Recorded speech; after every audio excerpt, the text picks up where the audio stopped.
온전한 예배가 숨쉬는 교회, 주님이 주인 되시는 교회. 사랑하는 서면교회 성도 여러분, 안녕하십니까?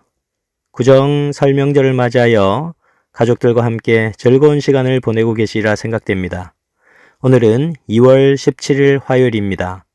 오늘도 우리의 마음이 여전히 하나님을 향할 수 있게 되기를 소망합니다. 이 시간 화요 기도회를 통하여 가장 좋은 것을 주시는 하나님을 만나게 되시기를 바라고, 그 좋으신 하나님과 영원히 함께 하겠다는 결심이 일어나게 되기를 바랍니다. 저는 오늘 사도행전 13장 1절에서 3절에 있는 말씀에 기초하여 안디옥 교회의 비전이라는 제목으로 하나님의 말씀을 전하고자 합니다. 먼저 성경 본문 말씀 사도행전 13장 1절에서 3절에 있는 말씀을 봉독하도록 하겠습니다. 안디옥 교회의 선지자들과 교사들이 있으니 곧 바나바와 니게르라 하는 시몬과 구레네 사람 루기오와 분봉왕 헤롯의 젖동생 마나인과 및 사울이라. 주를 섬겨 금식할 때에 성령이 가라사대 내가 불러 시키는 일을 위하여 바나바와 사울을 따로 세우라 하시니, 이에 금식하며 기도하고 두 사람에게 안수하여 보내니라. 아멘. 저희가 지난 시간에 배운 이 수리아의 안디옥 교회는 이름 없는 평신도들의 헌신에 의해 개척된 교회입니다. 사도행전 11장에서 박해를 피해서 흩어졌지만 믿음을 생명처럼 소중하게 생각한 성도들이 베니게, 구브로, 안디옥에 가서 복음을 전했는데 대부분 유대인들에게만 전도를 하고 있었습니다.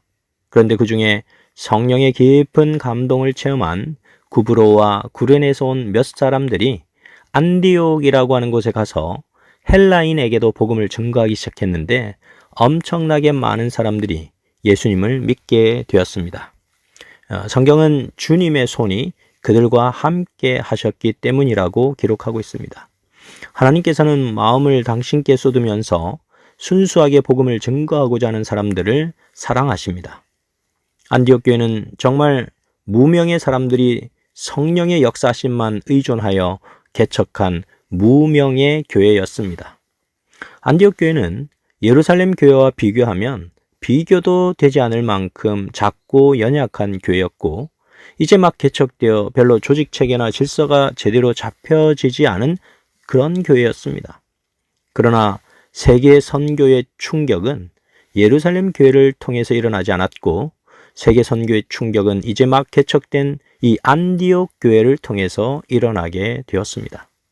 전 세계가 깜짝 놀랄 만한 그런 세계 선교의 일들이 이 안디옥 교회를 통해서 진행되었습니다. 자, 오늘은 과연 그 이유가 무엇일까라고 하는 것들을 살펴보도록 하겠습니다. 첫 번째 이유는 안디옥 교회는 넓은 가슴을 가진 교회였기 때문이었습니다. 왜냐하면 안디옥 교회에서는 귀족들도 있었고 평민들도 있었지만 그들은 신분과 계급을 뛰어넘어 하나의 공통된 비전을 가지고 있었기 때문이었습니다. 이 교회에는 유식한 교인들도 있었고 무식한 교인들도 있었습니다. 그러나 그런 것은 전혀 문제가 되지 않았습니다. 예수 그리스도의 사랑이 그 모든 것을 녹여 주었기 때문이었습니다. 이 교회에는 흑인도 있었고 백인도 있었습니다. 그렇지만 그들은 인종 문제에 시달리지 않았습니다. 그들은 일치된 정신을 가지고 복음을 전하고 있었기 때문입니다. 또한 이 교회는 젊은이와 노인들이 함께 교회에 출석하고 있었습니다. 그러나 그들은 전혀 세대 차이를 느낄 수 없었고, 그들은 숭고한 정신을 가지고 연합하여 세계 선교에 목숨을 걸고 있었습니다. 다시 말하면 이 교회는 젊은이와 노인을, 흑인과 백인을, 유식한 사람과 무식한 사람을, 귀족과 평민을, 부자와 가난한 사람을 한꺼번에 끌어안을 수 있는 그런 넓은 가슴을 가진 교회였다는 것입니다. 본문 1절 말씀을 보시면 안디옥 교회의 선지자들과 교사들이 있으니 곧 바나바와 니게르라 하는 시몬과 구레네 사람 루기오와 분봉왕 헤롯의 젖동생 마나엔과 및 사울이라 라고 기록하고 있습니다. 여기 사도행전 13장 1절의 본문에는 안디옥 교회를 섬기고 있었던 몇몇 중요한 인물들의 이름이 등장하고 있습니다. 그런데 그 이름을 보면서 그들의 인적 사항을 한번 살펴보게 되면 안디옥 교회가 어떤 교회였는지, 얼마나 가슴이 넓은 교회였는지를 우리는 쉽게 알 수가 있습니다. 첫 번째 나온 인물은 바나바입니다. 바나바는 예루살렘 교회가 안디옥 교회를 담당하기 위해서 보낸 핵심 인물이었습니다. 그런데 바나바는 구브로 출신의 레위족이었고 아주 땅이 많은 갑부였습니다. 그 다음 이제 보면 니게르라고 불리던 시몬이라고 하는 사람이 나옵니다. 니게르는 라틴어로 검다라는 뜻입니다. 네그로, 흑인이라고 하는 어원의 기초가 되었죠. 시몬은 이 흑인 출신이면서 안디옥 교회의 핵심 인물이 된 그런 사람이었습니다. 그 다음 우리가 보면 구레네 사람 루기오라고 하는 사람이 나오는데 역시 아프리카 북서부 지역의 흑인입니다. 예수님의 십자가를 대신 진 구레네 사람 시몬과 같은 동네의 사람인 것입니다. 가만히 보니까 이 구레네 지역에서 굵직한 믿음의 기둥들이 많이 나왔습니다. 그 다음 또 보면 마나엔이라는 인물이 나오는데 이 사람 또한 아주 특별한 사람입니다. 여기에 마나엔이 헤롯의 젖동생이라고 설명을 하고 있는데 여기 기록된 헤롯은 그 당시 예루살렘을 통치하고 있던 헤롯 아그리파가 아니고 헤롯 안디바입니다. 헤롯 안티파스는 침례요한의 목을 벤 인물이고 예수님을 재판에 넘긴 인물이었습니다. 그런데 헤롯과 함께 공중에서 자라난 이복동생 마나엔이라고 하는 사람이 예수 그리스도의 복음을 받아들이고 안디옥 교회의 핵심 인물이 되었다라고 하는 것은 세계가 놀랄 만한 충격적인 사건인 것입니다. 복음이 무슨 일을 할 수 있는지를 보여주는 확실한 예증인 것입니다. 그 다음 사울은 설명하지 않아도 될 만큼 잘 아는 인물입니다. 이처럼 안디옥 교회는 어떤 신분이나 출신, 그들이 가진 계급이나 위치를 따지지 않았고 복음 안에 하나가 되었습니다. 그들은 누구든지 끌어안을 수 있는 따뜻하고 포용력을 갖춘 아주 가슴이 넓은 교회였다는 것입니다. 자, 그러면 두 번째 이 안디옥 교회가 세계 선교의 핵심을 이룰 수 있었던 주요한 요인이 무엇이었는가? 두 번째 안디옥 교회는 예배가 살아있고 생동감이 넘쳤습니다. 교회가 선교적인 역량을 강화시키기 위해서는 그 기초에 뜨거운 예배, 살아있는 예배, 하나님을 감동시키는 예배가 있어야 하는 것입니다. 교회가 선교적인 역량을 강화시키기 위해서는 예배가 살아나야 하는 것입니다. 가정에서, 직장에서, 교회에서, 소그룹 모임에서 하나님의 백성들이 모이는 곳곳에서 하나님의 음성이 들려오고 성령이 역사하시는 그런 예배가 되어야 하는 것입니다. 선교의 힘은 반드시 예배에서 분출됩니다. 얼마만큼 힘있게 전도할 수 있느냐 하는 것은 얼마만큼 감격적인 예배를 경험하고 또 살아계신 하나님과 만나고 있는가 하는 것과 비례됩니다. 안디옥 교회 성도들은 정말 끔찍할 정도로 예배를 소중하게 생각했습니다. 안디옥 교회 성도들은 개척된 지 얼마 안 되는 그런 교회였지만 정말로 신령과 진정으로 뜨겁게 예배를 드렸습니다. 본문 2절 말씀을 보시면 주를 섬겨 금식할 때에 성령이 가라사대라는 말씀을 주시고 있습니다. 여기서 주를 섬긴다는 말은 예배를 드린다라는 말입니다. 그것이 본래의 의미에 더 가까운 번역입니다. 그러니까 좀 더 원문에 가깝게 번역을 하게 되면 그들이 금식하며 하나님께 예배를 드릴 때에 이렇게 번역할 수가 있습니다. 안디옥 교회 성도들은 정말 얼마나 뜨겁게 예배를 드렸던지 그들은 밥 먹는 시간도 잊어버리고 뜨겁게 하나님께 예배를 드리면서 어떤 목적을 두고 간절히 주님 앞에 예배를 드리는 것입니다. 예배가 얼마나 감사한 주님의 은혜인지를 깨달으면서 그들은 가슴이 뜨거워졌기 때문에 밥 먹는 시간도 아껴가며 그들은 정말 간절한 마음으로 성령을 갈급해 했습니다. 예레미야 29장 13절 말씀에 너희가 전심으로 나를 찾고 찾으면 나를 만나리라 라는 말씀이 성취되는 순간이었습니다. 그들은 성령께서 말씀하시는 소리를 들었습니다. 살아있는 예배는 우리로 하여금 하나님의 음성을 듣게 만들어 줍니다. 하나님의 음성이 들리면 우리는 헌신하지 않을 수 없는 사람들이 되는 것입니다. 이사야 6장에 보면 우시야 왕이 죽던 해에 이사야가 성전에 들어가서 하나님 보좌를 향하여 간절한 예배를 드리게 됩니다. 이때 이사야는 천사들의 찬양 소리를 듣습니다. 홀리 홀리 홀리, 거룩하다 거룩하다 거룩하다. 이사야는 거룩하신 하나님을 뵙고 그 앞에 서 있는 거룩하지 못한 자신을 발견하게 되는 것입니다. 그리고 통회하며 죄를 고백할 때 자신을 정결케 하시는 분의 음성을 듣게 되는 것입니다. 이 악한 세대를 위하여 누가 우리를 대신하여 갈꼬라는 그 분명한 음성에 이제 그는 이렇게 고백합니다. 주여, 내가 여기 있사오니 나를 보내소서. 이사야 6장의 장면을 통해서도 우리는 예배가 선교의 출발점이라는 사실을 분명하게 깨닫게 됩니다. 이사야가 성전에 예배드리러 왔다가 가슴이 뜨거워져서 선교지로 나가게 되는 것입니다. 예배 시간마다 더 설레는 마음으로 교회에 모이고 하나님의 음성을 듣기 위하여 간절한 마음으로 무릎을 꿇을 때 성령께서는 분명히 우리를 찾아오시고 우리의 마음에 촉촉한 은혜의 단비를 주시리라 확신합니다. 자, 그러면 세 번째, 안디옥 교회가 세계 선교의 핵심 역할을 감당할 수 있었던 이유는 무엇이었을까? 세 번째는 안디옥 교회가 희생할 줄 아는 교회였다는 것입니다. 본문 2절에서 3절 말씀을 보시면 주를 섬겨 금식할 때에 성령이 가라사대 내가 불러 시키는 일을 위하여 바나바와 사울을 따로 세우라 하시니 이에 금식하며 기도하고 두 사람에게 안수하여 보내니라. 선교를 한마디로 얘기하자면 희생하는 사랑이다 라고 말할 수 있습니다. 선교가 이루어지고 전도가 되기 위해서는 희생하는 사랑이 필요합니다. 시간도 희생해야 되고 돈도 희생해야 되고 욕심도 희생해야 합니다. 그래서 프레드릭 뷰크너라고 하는 사람은 하나님이 가라고 하는 곳은 우리의 기쁨과 세상의 갈급함이 만나는 곳이다 라고 얘기했습니다. 안디옥 교회는 희생함으로 얻는 기쁨이 무엇인지를 아는 교회였습니다. 바나바와 사울은 안디옥 교회의 선교적 비전을 뜨겁게 심어준 정말 실질적인 인물들이었습니다. 바나바와 사울은 안디옥 교회에 없어서는 안 될 그런 영적인 거장이었다라고 생각할 수 있습니다.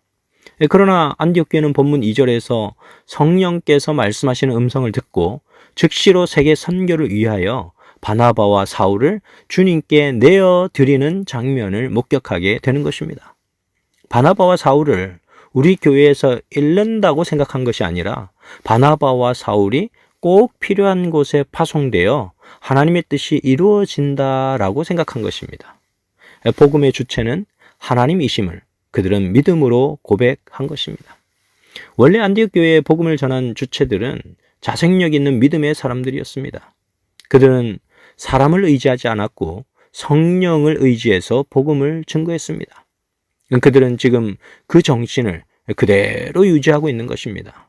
성령께서 안디옥 교회를 이끌고 가실 뿐만 아니라 바나바와 사울을 통해 세계 선교의 비전을 이루실 것이라는 확신을 갖게 된 것입니다. 사랑하는 서민교회 성도 여러분, 여러분들의 가장 소중한 것을 주님께 내어드리면 선교가 이루어집니다. 예전에 젊은이들이 부르는 복음성가 가운데 내가 주인 삼은 이라는 찬양이 있었습니다. 이 곡의 가사는 이렇습니다. 내가 주인 삼은 모든 것 내려놓고 내 주 대신 주 앞에 나가 내가 사랑했던 모든 것 내려놓고 주님만 사랑해. 주 사랑 거친 풍랑에도 깊은 바다처럼 나를 잠잠케 해. 주 사랑 내 영혼의 반석 그 사랑 위에 서리. 이 곡의 작사와 작곡을 한 사람은 27살의 대학생이었습니다. 경희대학교 의과대학 본과 4학년이었는데 의사가 꿈이고 음악은 재능도 없었는데 대학 캠퍼스 모임에서 어느 날 찬양 인도를 맡았습니다. 너무나 어수선하고 모두들 딴 생각에 사로잡혀 있는 모습을 보면서 그날 저녁 집으로 가서 그는 하나님께 간절히 기도를 드리는데 이런 음성이 들려오는 것입니다. 내가 주인 삼은 것을 모두 내려놓아라. 내가 사랑했던 것을 모두 내려놓아라. 이런 음성이 들려오면서 자연스럽게 입에서 노래가 불려지기 시작했는데 바로 그 노래가 바로 찬양의 가사와 곡조가 된 것입니다. 자신의 생애를 하나님께 드리는 사람은 누구나 하나님께 쓰임받을 수 있습니다.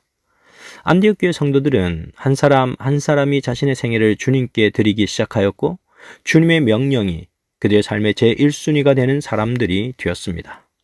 희생하는 교회, 정말 무엇인가 예수 그리스도를 닮아서 아낌없이 한 영혼을 위하여 자신의 모든 것을 내어줄 수 있는 그런 마음을 가진 교회에 하나님은 분명히 영혼을 보내어 주신다는 사실을 꼭 기억하게 되시기를 간절히 바랍니다. 오늘 저희는 사도행전 13장 1절에서 3절에 있는 말씀을 통하여 안디옥 교회의 비전을 살펴보았습니다. 비록 작지만 강한 교회, 정말로 능력 있는 교회, 정말 하나님의 뜻을 이루는 교회의 모습을 살펴보았습니다. 첫째, 안디옥 교회는 가슴이 아주 넓은 교회였습니다. 그래서 빈부격차와 또 계층 간의 차이, 세대 간의 그런 갈등, 그 모든 것들을 불식시킨 교회였습니다. 두 번째, 안디옥 교회는 뜨겁게 예배하고 살아있는 예배를 하나님께 드리는 교회였습니다. 예배에 목숨을 걸고 삶이 예배요, 예배가 삶이 되는 그런 교회가 안디옥 교회였습니다. 정말 예배를 통하여 선교의 기초가 이루어지고 그들의 영적인 하나님을 향한 갈망들이 선교를 통하여 이루어지고 분출되어지는 그런 교회였습니다.